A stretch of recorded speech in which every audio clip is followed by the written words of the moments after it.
or building, right? If there's a bunch of rocks. I mean, rocks are muktzah, so I can't. But I say they're in the way, and I just pile them all up and throw them outside. That's not building. But if I pile them up so that they can serve as a stone wall, what's the difference?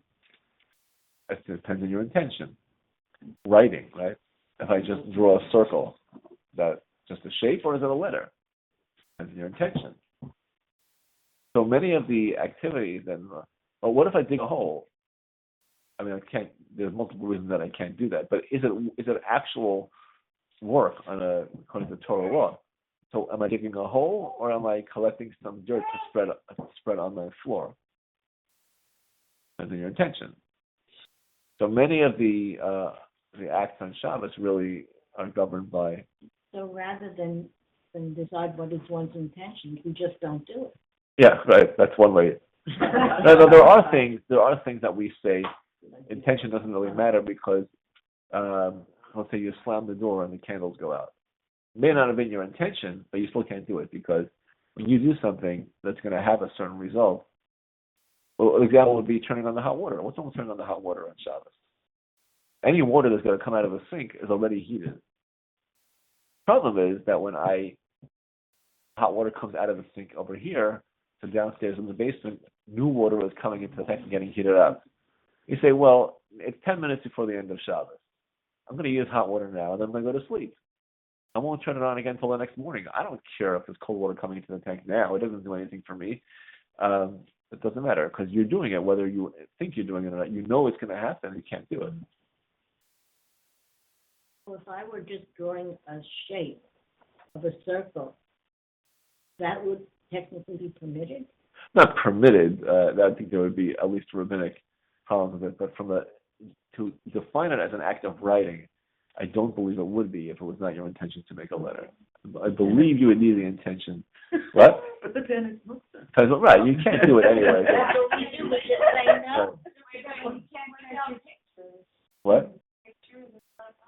Well, yeah, I mean, I think a circle is not a meaningful. Okay, maybe not a good example. I'll give you a better. How can I justify drawing? You can't But any kind of permanent mark, right? Any kind of permanent marks on the surface, I think any kind of permanent marks on the surface you're not supposed to do. I'll give you a better example. We just spoke before about sorting, right? If you have a bowl of nuts and raisins and you want to eat the raisins, you can take the raisins out by hand and eat them. You can't remove the nuts and put them away because you've got to take what you want. That means it depends what I want. One guy wants the raisins, and for him, eating the raisins is okay. Pulling out the nuts would be a biblical prohibition. For the other person who wants the nuts, for that person, taking the nuts out is okay. Taking the raisins out is a biblical prohibition. The one guy would have to make a carbon for taking out the nuts. The other one has to make a carbon for taking out the raisins. You know. Same bowl, each person comes to the Yerushalayim with a sheep. What are you bringing your sheep for? I took the nuts out. I took the raisins out.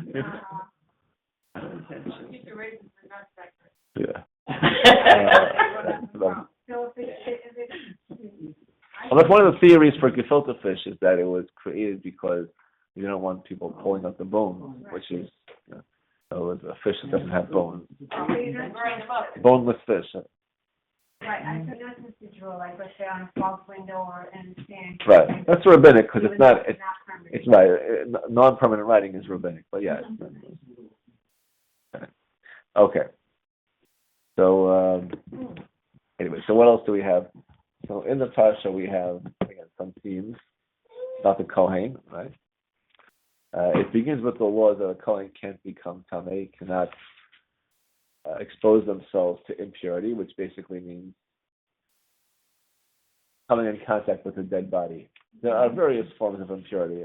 Other types go dead animal, dead bug, physical things in a person's body, but one of the most intense.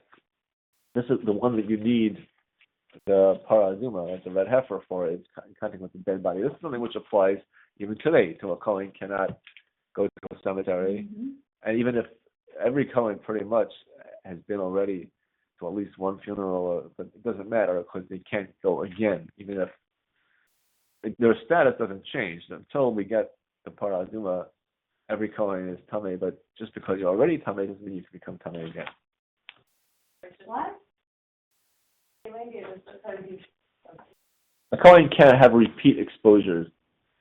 Why is a Kohen not allowed to go to a cemetery? Everyone is pretty much already, first of all, they have to. When it's a close relative, they're supposed to go. So once that happens, it's all over, right? Until you get, what? How many from the minute they're born, if they were born? Yeah, they're born in a hospital already. So once that happened already, it's not going to halachically change anything if they go again. So why do Kohanim avoid cemeteries? Because the Torah says, although it doesn't have any ramification at all in terms of, and when you read the Mishnah, I've read the Mishnah, there are many sections of the Mishnah about the laws of the mikvah.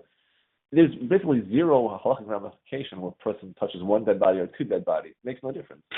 But a Kohen cannot expose themselves to that more than once. Each time they expose themselves to that, go under the same roof or go in proximity, it's another prohibition. So it's close relative, that's the case. Yeah, in some cases they have to. Right. You don't go into the cemetery, stay Right. out. Right. So Stand on the side. My parents' funeral, a Kohen was there, but he didn't go to the cemetery. Okay. He stayed. Out of the building. Watch it on Zoom. right. Of course. Well, these days we have that. So what's the so obviously the Torah doesn't give us reasons for these things, but with a simple sort of basic interpretation, the Kohen represents the teachers, right? They were supposed to the Kohanim and the Leviim, they did not get farmland. They had cities to live in. They didn't get a section. All the other tribes, the land was divided among the 12 other tribes of Israel. But the Levi, the Kohen, they're like the clergy. They were supposed to be studying, teaching, working in the temple. Therefore, they had to be kind of separate. And the Sforno explains that if the Kohen would attend the funeral, which is a mitzvah, it's a very important mitzvah. If there's no one else to do it, what we call a meis mitzvah, anybody, even the Kohen Gadol who doesn't, his own parents wouldn't go to the funeral, but if it's an unattended body, anybody would drop anything and take care of it. It's very, very important. But if, assuming there are, in most cases, there is a family or friends, relatives who are taking care of it, the Kohen has to stay away. Why? Because the status of the Kohen needs to be respected. So the Kohen is there to give guidance and teaching and to help people get closer to the Torah. And therefore the Kohen has to maintain a certain dignity. And we don't want to compromise that. So there's an important point here. The Shiva, he was a Kohen, right? He says,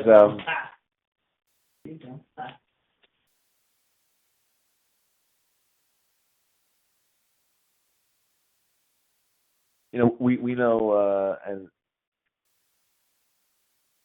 certainly today, it becomes more and more emphasized as time goes on. It's very important. The most important thing, if you want to have a positive impact, is to be positive, right? People need to know that you're coming from a place of love and that you care about them. You have to know that you're speaking for their benefit. No one wants to hear criticism. No one wants to be spoken to from a high place looking down at the person. That doesn't work well. We know that even from Tanakh. People try to deliver a message in a kind of condescending way. It does not work well. And it usually has the opposite effect. It's very important for the Kohen, if he wants to influence people, to make the people feel that, to be humble, obviously, and to show that he cares for the people. That's the way that the word is going to have a positive impact. But that's why, everyone, rabbis, they do weddings and funerals, right? Not just because, obviously because they need the credentials, but it's also because it's very important, to be for a person's life cycle, right? The times that are the most important for people emotionally, when they're the most emotionally moved or receptive or vulnerable, that's when it's the most important to be there and show your compassion, show your empathy. And those things can have a very profound impact on the relationship. And yet the Torah says, stay away. Going. Why?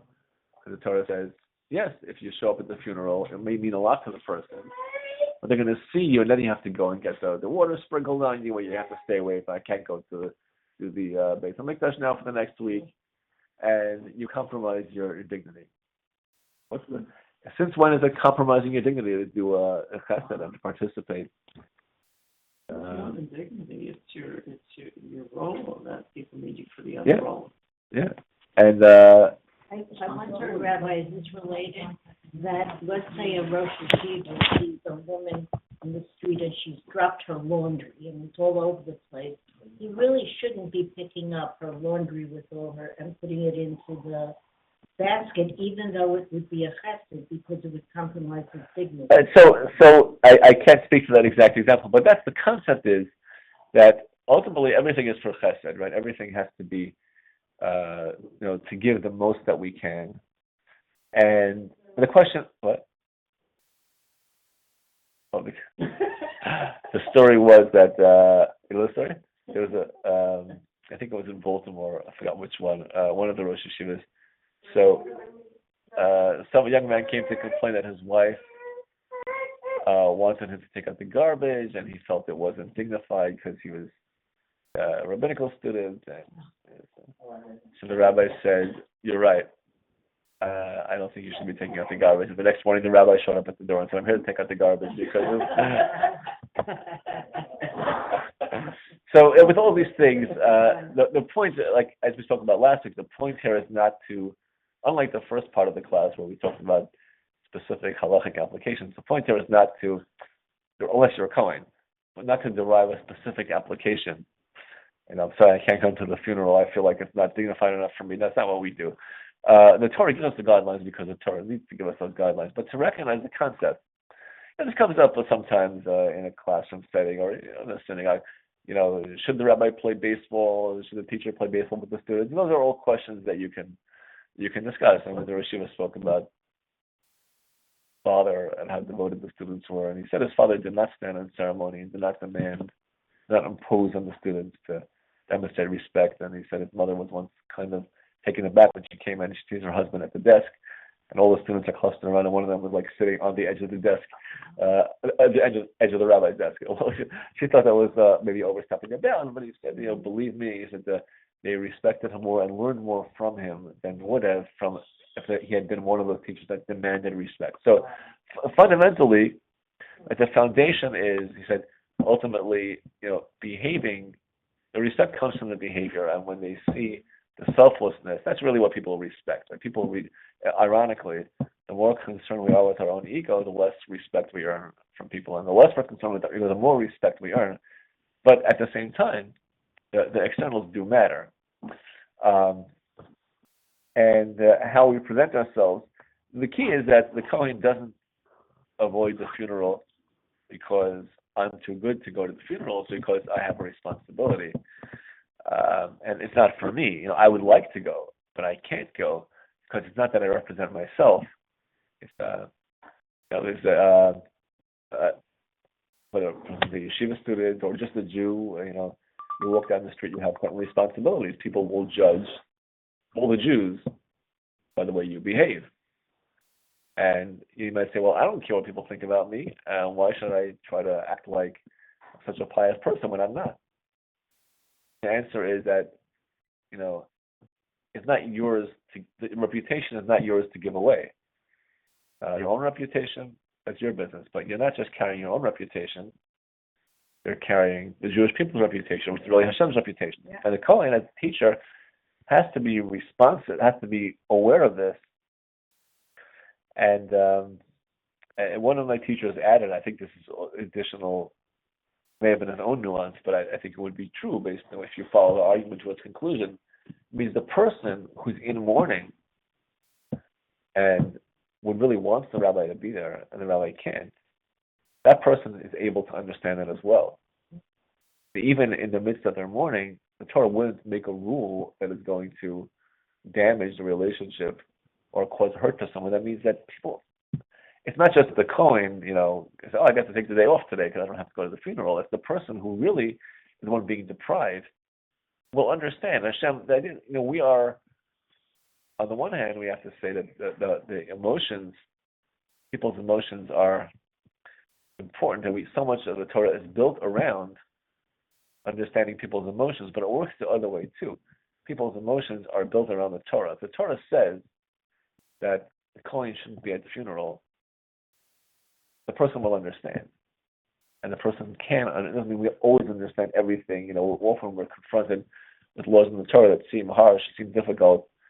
But somewhere inside and over time, the person will get it. The person can always take a position. But a person, wants to do the right thing. And says, we're able to handle it and to understand this is really for the benefit, and it doesn't take away the relationship of chesed and caring. Just to look at kind of the other side of it, right? How we do care about people's emotions, and the point that it's not ultimately there's no conflict. It's not two things that conflict. Talked about how other people see us. So we have to set the example. And in everyday life, my cousin used to take his grandchildren all the time to Disney World. And in Disney World, they have a buffet, and they would get the kosher meals. And the tip is put on there by the percentage of the bill. And he noticed that the people, whoever was eating at the buffet, it was cost more than the kosher meal, so therefore the waiter got more of a tip. And he realized then that he had to be an example, he had to set an example. So he went over and he gave the waiter the extra money that he would have as a tip. Wow. Very nice. And we have to do that all the time also. Yeah. We have to be aware of that. Yeah, sure. I know that story that was going around. I heard it like a few times, but then there's a couple places not that long ago in Israel. There was this really religious family with a bunch of kids, and they were really very, very tight on cash, but they saved money for this vacation. And they went to the vacation. They went up north, and whatever it was that they did, and then they left some spot, and everyone used the bathroom, and of course one kid needs the bathroom. So they go to some restaurant, and the kid's like, and the waitress says, just go quietly, it says only for patrons, but just go use the bathroom. And then on his way out, the manager sees this, and he starts yelling at the waitress, I think. All you religious people, you all come to use the bathroom. All you religious people come to use the bathroom. So the guy says, we came to patronize the restaurant. And he calls everyone in from the car. Wow. And he says, and everyone can order like one thing only and no desserts. And in the meantime, the waitress is beside herself because she realized that the guy just saved her job. And she was going to let them in. And she goes and crying. She said, they can't afford this. They're only doing this because, and it was the whole thing, basically, that the people came out of the kitchen with a beautiful cake, for the family, and they do but the point was that, and they made a whole big scene when they realized what had happened. That they spent all this money. They were going to spend all this money because, because people shouldn't think, or either that, I think one of two things, either that the waitress would have lost her job, or they would have thought all religious people, or both, And anyways, okay, so, but just look at struck by lightning? What? Was the manager? No, I think the manager, I guess, went along. At that point, the manager was sorry. No, I thought at the end he didn't charge them. They didn't charge them, right? They didn't charge them, and they gave them a voucher to come back next time. It was the whole big thing, right? That was it. So just there's a story at the end of the parsha, right? An unfortunate incident. It's actually two incidents. One of them is in this week's parsha, and one of them is a couple of weeks later in Shlach. So it's the Mekalil. It's a person who, his personal circumstances and whatever baggage he had, he ended up doing something blasphemous. He used Hashem's name and pronounced the curse, and he had to be executed. Okay. It says that they put him in prison until they could get instructions from Hashem on how to deal with it, and the answer was he had to be eliminated. And Rashi says, that there was another incident that is written later in the Torah and Shalach, happened at the same time. Also, someone did something and they had instructions, the Makoshesh. And that was the person who violated Shabbos in the desert. So they only kept one Shabbos properly, but the second week someone had already messed up and he was gathering wood on Shabbos, and they also had to be executed. But these two people were not put in the same so one, because in one case, in our parsha, the one who was blasphemous, they did not know whether it was a capital offense or not. In the other case, the person who violated Shabbos, they knew the Torah said Machaleha Mosimas, whoever violated Shabbos. They didn't know what form of death penalty was appropriate. So why can't you put them in the same place? Because if they would have put them in the same place, since everybody knew that the second guy was going to be executed, the first guy would have said, well, I guess I'm also on death row. Maybe he isn't. We don't know yet. Now, what was the question? He suffered, so he The would suffer, right. Apparently, the question that they had was whether he gets the death penalty, or maybe he not entitled to the atonement of the death penalty because his crime is so egregious. Death penalty is insufficient, and whatever, have to pay for that. So, okay, yeah, right. So, okay, so first of all, if that's the question, if the question is it's either the death penalty or worse, so I believe it says that here. I'm not sure what the source is. But So what would be the big deal? what would be the big deal? And also, putting that aside, and why don't you just explain it to him? Explain it to him. They say, look, I'm not going to build an extra jail, but here's why you're here. It's not. The answer is that you'll explain it to him, but maybe he won't really be convinced, or maybe psychologically. But for this guy, so we have to make special arrangements. Nobody asked him to commit a crime, and it shows you that the Torah does believe in consequences. In most cases, we leave them up to Hashem. In some cases, we are given the job to administer them. We don't do it with relish. We don't enjoy doing it, but we have to do it. Like any other mitzvah, it needs to be done with a full heart and with an understanding this is the right thing to do. But not anything more than the Torah says. You have no license to cause anybody any additional distress, even if it's just that he's going to make an incorrect assumption. I have to go out of my way and make special accommodations so that he doesn't make that incorrect assumption, which will cause him needless distress. It doesn't matter if I say serves him right, or why do I have to inconvenience myself because of him. Those are not arguments. We're not entitled. Right? So on the one hand, the reason, if I'm a Kohen, I have a job to do, I have a responsibility to the community, I have a responsibility to this person, can't attend the funeral. The person may not appreciate it. In the long run, they'll appreciate it. Don't worry. So in contemporary life, that would translate to if you have information that could help someone, you should be careful not to withhold it. Or if you know that things will be okay, you don't give them an extra minute of aggravation. Right. It's you can't allow someone to have even if it's not real. You say, well, they'll find out the answer. I'll just explain it to them. That's a big deal. I'll just explain it to them. It's going to be okay.